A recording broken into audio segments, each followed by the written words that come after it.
The city of Paris lived up to its reputation for tradition and pageantry in its civic reception for the American visitors. The ride to the Hôtel de Ville was one of the highlights of President Kennedy's 3-day stay in Paris. With Mrs. Kennedy, who proved immensely popular with all Parisians, the American chief executive came to City Hall to be greeted by the president of the Municipal Council, Mr. Julien Tardieu. Mr. Kennedy recalled that his 2 grandfathers had served on the City Council of the city of Boston. He pointed out that in the everyday workings of democracy, it is the City Council that is the closest to the people. I have received in recent weeks ambassadors from many countries who are associated with France by language and culture and who represent countries who are independent.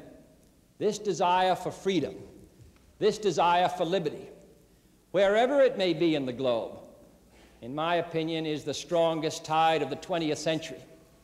And it is a happy fact that the interests and policies of France and the United States are directed towards encouraging this growth.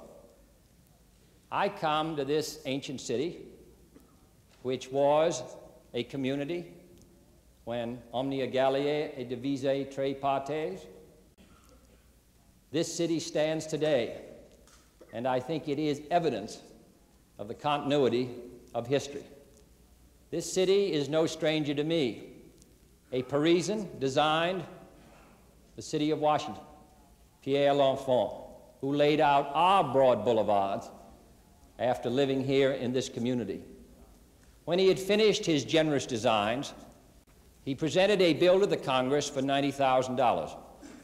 And the Congress of the United States, in one of those bursts of economic fervor for which they are justifiably famous, awarded him the munificent sum of $3,000. Some people have been so unkind to suggest that your clothes designers have been collecting his bill ever since. I am delighted to be here today. You have been extremely generous, and the people of Paris, to my wife and myself. And I express on behalf of the American people our thanks to you all. After addressing the council, President and Mrs. Kennedy mingled with the Parisians who had gathered to express their welcome.